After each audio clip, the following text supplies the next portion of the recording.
In previous lecture, we discussed about chapter number 5, rulers and buildings.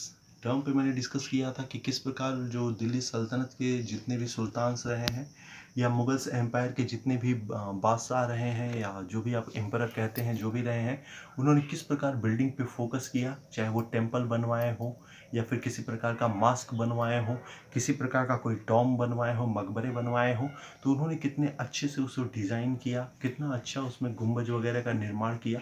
ये पिछले term पे हमने डिस्कस किया था। उन्हीं बिल्डिंग को आगे थोड़ा ले चलते हैं। आज नेक्स्ट न्यू टॉपिक पढ़ाते हैं। आज आपका ये चैप्टर फिनिश कर दूंगा क्योंकि चैप्टर छोटा है, ज़्यादा बड़ा है नहीं, स्पेशली ये बिल्डिंग्स वगैरह पे ही फोकस किया गया है। चैप्टर थोड़ा बोरिंग जरूर है लेकिन आपके लिए बड़ा इंपॉर्टेंट है। मैं पहले भी कह चुका हूँ, आप इसे इग्नोर नहीं कर सकते, इसे पढ़ना ही पड़ेगा हर हाल में। क्वेश्चंस अच्छे खासे बने हैं, स्पेशली अगर आप मुगल्स एम्पायर या दिल्ली सल्तनत अच्छे खासे अगर एम्परर के बारे में आपने पढ़ा है तो बिल्डिंग समझने में ज़्यादा आपको दिक्कत नहीं होगी। उन्होंने बिल्डिंग किस प्रकार यूज़ किया, कौन सा मेथड यूज़ किया, बस इतना ही आपको फोकस करना है। किस मंदिर में किस प्रकार का कार्य किया गया, ये सारी चीज़ें आपको फोकस करनी है, बाकी कुछ नहीं। बाकी आप उसमें अपनी तरफ से कुछ ऐड करके क्वेश्चंस को लिख सकते हैं आंसर देख के। क्लियर? तो आगे ले चलते हैं। आपका जो पिछले टर्म पे मैंने बताया था कि नेक्स्ट टॉपिक मैं आपको पढ़ाऊंगा व्हाई वर टेम्पल डिस्ट्रॉयड, क्यों मंदिरों को तोड़ा गया, नष्ट क्यों किया गया। तो आपको पता होना चाहिए पहले के जो राजा होते थे वो क्या करते थे, जो मंदिर बनाते थे या जो भी स्टेब्लिश करते थे उसमें अपने ही नाम को उस मंदिर में यूज़ करते थे। जैसे राजेंद्र प्रथम ने बनाया तो राजेंद्र बृहदीश्वर नाम दे दिया मंदिर का। राजा राज ने बनाया, राजा राम ने बनाया तो उसे राज रामेश्वर मंदिर दे दिया। यानी अपने नाम का कहीं ना कहीं मंदिरों में यूज़ करते थे। जब दूसरे धर्म के लोग अटैक करते थे उस मंदिर पे तो वो क्या करते थे, उस मंदिर को नष्ट कर देते थे। सिंपल उनके कहने का मतलब है, जो मंदिर तुम्हें देवता बता रहा है मैं उस मंदिर को ही नष्ट कर दूंगा, यानी मैं तुम्हारे रेपुटेशन को ही खत्म कर दूंगा। क्लियर?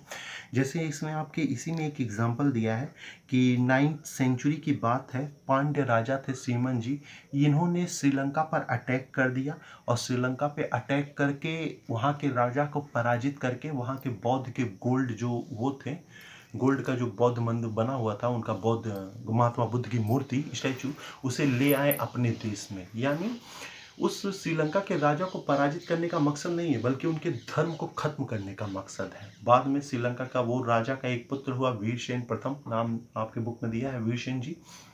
उन्होंने दोबारा पांड्य राज पे अटैक किया, इसलिए कि मैं अपने बौद्ध जो गोल्ड ये ले गए थे बौद्ध की मूर्ति उसे मैं वापस लाऊंगा और एक बार फिर मैं अपने देवता और अपने रेपुटेशन को वापस लाऊंगा।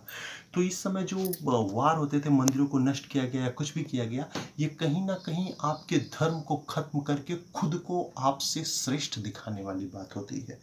आगे इसी में और एक एग्जांपल दिया है, 11th सेंचुरी की बात है। राजेंद्र प्रथम ने, वो चोल राजा मैंने आपको पढ़ाया था, एनसीईआरटी में आपने पढ़ा भी होगा। चोल राजा जो थे राजेंद्र प्रताप जी, राजा राज जी, इन्होंने मंदिर बनवाए थे सब अपने अपने नाम पे। पहले तो एनसीईआरटी में आपने देखा है कुछ ऐसे मंदिर बनाए जाते थे जहां राजा स्वयं अपनी ही मूर्ति सेंटर पे रखवाता था, यानी खुद को ही देवता कहता था। तो आप जब उनके बनाए मंदिर को नष्ट करेंगे यानी आपका रेपुटेशन खत्म हुआ और मेरा रेपुटेशन फिर से स्टैब्लिश हो गया। सिंपल, मंदिर तोड़ने का पर्पज मात्र एक, आपका रेपुटेशन खत्म करके अपने रेपुटेशन को वहां स्टैब्लिश करना। इसी तरह आगे आपने गजनवी के बारे में पढ़ा है। महमूद गजनी में अटैक किया था तो सोमनाथ मंदिर पर अटैक किया था, क्यों? धन के लालच में। क्योंकि ऐसा माना जाता था कि जो टेम्पल्स हैं उसमें बहुत ज़्यादा धन है, बहुत धन दौलत उस लोग चढ़ावा के रूप में देते हैं, और जब मंदिर पे अटैक करो तो वहाँ अच्छे खासे धन की प्राप्ति होगी। ये भी एक बहुत बड़ा रीज़न है मंदिरों को नष्ट किए जाने का। पहला रीज़न क्या? रेपुटेशन को खत्म कर अपना रेपुटेशन बनाना। दूसरा, सबसे ज़्यादा मनी मंदिरों में ही होता था, गोल्ड वगैरह, उनको लूट कर ले आना और खुद अपने रेपुटेशन को बढ़ा लेना। क्लियर? यही पॉइंट याद रखिएगा कि मंदिर को क्यों नष्ट किया जाता था, क्यों डिस्ट्रॉय किया जाता था। क्लियर? आगे बढ़ाते हैं। नेक्स्ट जो हेडिंग है आपका वो है garden, Tom and fort, establish of garden आपका, टॉम और फोर्ट किस प्रकार। क्लियर? तो आपने सुना ही है, दिल्ली सल्तनत की तो मैं बात नहीं कह सकता, लेकिन मुगलिया एम्पायर में बहुत ही बाग इस्टेब्लिश किए गए, बहुत ही गार्डन इस्टेब्लिश किए गए। सबसे बड़ा मुगल गार्डन ही आप जानते हैं। इसके अलावा कश्मीर में शालीमार गार्डन आप जानते हैं। तो ये इनको चार बाग बोलते हैं। तो सर इनको 4 बाग क्यों, जो बाग थे ना गार्डन, उनको 4 बाग बोलते हैं, तो क्यों सर 4-4 क्यों बोलते हैं? तो जो गार्डन बनाए जाते थे वो 4 पार्ट्स में डिवाइड किए जाते थे, और चारों पार्ट जो डिवाइड किए जाते थे बड़े अच्छे थे, बड़े व्यवस्थित तरीके से बनाए जाते थे। उसी में आपके नहर्स बनाए जाते थे, उसी में अच्छे खासे पेड़ प्लांटिंग उसी में की जाती थी। वो बाग बड़े अच्छे होते थे। आपने बड़ा नाम सुना है मुगल गार्डन, मुगल गार्डन जाने पे, एक बार देखने पे एहसास होता है कि इन्होंने कितना ज़्यादा गार्डन पे फोकस किया और कितना बेहतर बनाया उसको। दूसरी बात फोर्ट की जाए, तो उस समय जानते ही हैं कि अगर कोई राजा दूसरे राजा पे अटैक करता है तो अपने किलों को मजबूत, फोर्ट को मजबूत बनाना होता है, क्योंकि अगर ऐसा माना जाए कि आपने अगर किले को तोड़ दिया, किले को जीत लिया, तो वो राजा खुद हार जाएगा। आपको अलाउद्दीन खिलजी याद होगा। अलाउद्दीन खिलजी के समय एक राजा थे रतन सिंह, मेवाड़ के राजा। आपने वो मूवी एक आई थी रानी पद्मावती, उसमें देखा भी होगा, राजा रतन सिंह का दिखाया है।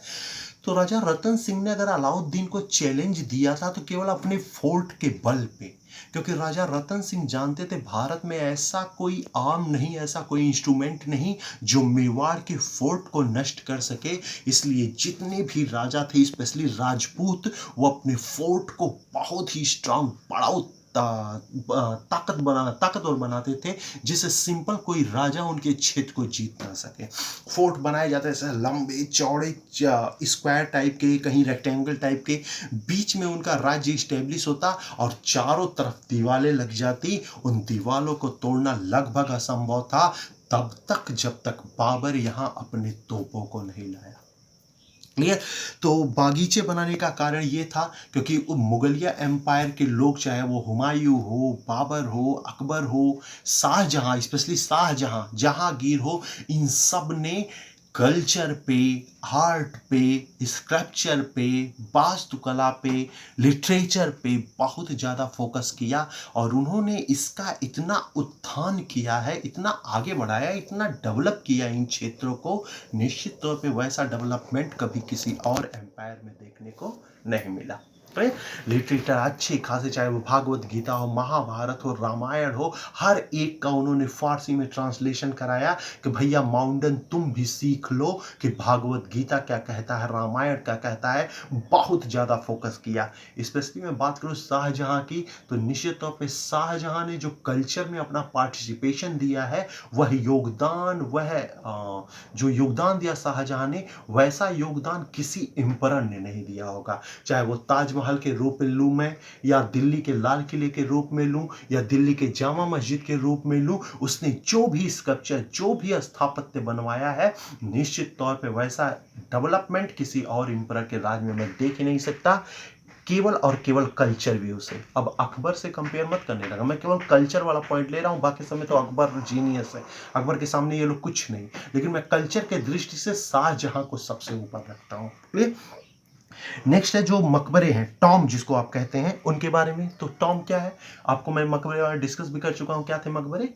स्पेशली मकबरे उन क्षेत्रों को कहते थे जहाँ कोई मुगल एम्पायर, जैसे एम्परर एक्सपायर कर गया तो उसको वहाँ वो दफना देते थे, वही मकबरे होते थे। तो मकबरे डिजाइन टाइप के बनते थे, अच्छे खासे ऐसे चारों तरफ से दीवार बनते थे, उन दीवारों पे अच्छे से गुंबद बनते थे, गुंबद के एरो निकलते थे, तो वैसे 4 टाइप के, उसी में हर एक मुगलिया एम्परर को दफनाया जाता था। जैसे अब हुमायूं का मकबरा है आपका दिल्ली में, उसमें कहा जाता है 7 सुल्तानों को दफनाया गया, हुमायूं को खुद, फिर आगे उसके दारा सिकोह को उसी में दफनाया गया था, दारा सिकोह के वंशजों को उसमें दफनाया गया था। तो मकबरे इसीलिए बनाए जाते थे क्योंकि उसमें लोग, मुगल्स जो एम्परर थे उसमें दफनाए जाते थे। तो मकबरे ऐसे साधारण नहीं होते थे, बड़े अच्छे अच्छे मकबरे, डिजाइन एकदम डिजाइनदार बनाते थे, अच्छा खासा उसमें स्थापत्य का यूज करते थे, प्योर मार्बल्स लगाते थे, देखने पे लगता था वाह क्या मकबरा है, ऐसे लगता था। और जिसमें हुमायूं का मकबरा तो सबसे फेमस है, निश्चित तौर पे वैसा मकबरा और कहीं देखने को किसी का मिला नहीं। आपके अकबर का हुआ, हुमायूं का हुआ, शाहजहां का हुआ, ये सारे मकबरे आपके इंडिया में है। लेकिन बाबर का मकबरा जो है, वो बाबर का मकबरा आपके कंधार में है, काबुल में, अफगानिस्तान में। ठीक उसी प्रकार जहांगीर का भी मकबरा भारत में नहीं है, उसका भी अफगानिस्तान में ही है, काबुल में। क्लियर। हालांकि एक अलग बात है कि बाबर के मकबरे को कंधार से लाया था हुमायूं ने, फिर दिल्ली में उसे दफनाया। लेकिन अगर बात की जाए तो बाबर और जहांगीर दोनों का मकबरा विदेश में है, और अकबर, शाहजहां, औरंगजेब, हुमायूं और जितने भी मुगलिया एम्परर हैं सबका मकबरा आपके भारत में है। क्लियर। तो आज आपने दो हेडिंग डिस्कस किया। सबसे पहला हेडिंग डिस्कस किया कि मंदिरों को त्यों तोड़ा जा रहा है। सेकंड आपने डिस्कस किया कुछ गार्डन्स, टॉम्ब और फोर्ट के बारे में। और आज आपका लास्ट टॉपिक लेते हैं रीजन एंड एम्पायर, क्षेत्र और साम्राज्य। बाबर का आपने क्षेत्र जान लिया था, हुमायूं का आपने क्षेत्र जान लिया। आते हैं अकबर के। तो अकबर नॉर्थ इंडिया में राज किया है निश्चित तौर पे, लेकिन उसने साउथ इंडिया में भी एंट्री मारा है। गोलकुंडा, बीजापुर और अहमदनगर, इन 3 राज्यों में अकबर ने अटैक किया था और तीनों को कभी अपने कब्जे में रखा। क्लियर। लेकिन ये बाद में स्वतंत्र हो जाएंगे। केवल एक राज्य बीदर ऐसा है जो अकबर के समय था। इसलिए अकबर के समय टोटल जो अंडर में स्टेट थे मुगलियों के वो 19 थे। क्लियर। सॉरी 17 थे, 17 सॉरी 17 थे। जहांगीर के भी समय 17 थे। शाहजहां ने 2 और क्षेत्र जीता था, एक महाराष्ट्र का देवगिरी और दूसरा अहमदनगर, 19 हो गए। औरंगजेब ने 23 राज्यों को जीता था। औरंगजेब का परचम नॉर्थ से लेकर साउथ तक फहराता था, इसीलिए औरंगजेब को लोग साउथ का एम्परर कहते थे, दक्षिण का सम्राट कहते थे। क्लियर। तो ये रही कुछ उसके क्षेत्र की बातें। तो इनका क्षेत्र सेंट्रल एशिया में अफगानिस्तान, जम्मू कश्मीर, इधर आपके राजस्थान तक, और नीचे आपका कम से कम मान के चलिए तो पूरा महाराष्ट्र और आपके आंध्रा के बॉर्डर तक है। हालांकि तमिलनाडु वगैरह में इनका राज कायम नहीं हो पाया है क्योंकि वहां मराठों का राज रहा है, लेकिन निश्चित तौर पे साउथ इंडिया के बहुत बड़े क्षेत्र पर मुगलिया एम्पायर ने अपना परचम लहराया था। ईस्ट की बात करें तो पूरा बिहार का क्षेत्र, पश्चिमी बंगाल के बॉर्डर तक मुगलिया एम्पायर था। ऊपर तो पूरा जम्मू कश्मीर, वो ताजिकिस्तान, किर्गिस्तान, तुर्कमेनिस्तान, जितने भी स्थान हैं सब मुगलिया एम्पायर था। अफगानिस्तान इधर था, उधर नहीं जा पाया क्योंकि वहां ऑटोमन एम्पायर था। वहां गया ही नहीं कभी, ना अकबर गया ना कोई गया।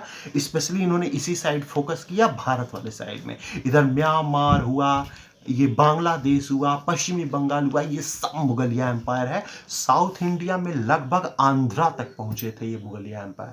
तो ये उनका क्षेत्र था और ये उनका एम्पायर था। क्लियर। ये चैप्टर आपका फिनिश हो गया, रूलर एंड बिल्डिंग। चैप्टर थोड़ा बोरिंग जरूर लेकिन इंपॉर्टेंट है। कभी कभी क्वेश्चन इससे अच्छे खासे बनते हैं, इसलिए आप चैप्टर तैयार करिए। आपको मैं इस चैप्टर का होमवर्क सेंड कर रहा हूं, आप उस होमवर्क को करिएगा। बाकी अगर कोई क्वेश्चन समझ में नहीं आता है तो आप मुझे वो बताइए। डिस्कस करेंगे नेक्स्ट वीडियो में आपके चैप्टर नंबर 5 का एक क्वेश्चन पेपर, एक सेटअप तैयार करूंगा क्वेश्चन पेपर का, उससे डिस्कस करेंगे हम नेक्स्ट वीडियो में। उससे पहले मैं आपको कुछ जनरल क्वेश्चन भेज रहा हूं, जो आज मैंने टॉपिक पढ़ाया है इससे रिलेटेड क्वेश्चन भेज रहा हूं, इसको आप सॉल्व करने की कोशिश करिए। नेक्स्ट वीडियो में मिलते हैं आपके पूरे फुल पेपर के साथ, चैप्टर 5 के। Okay, thank you.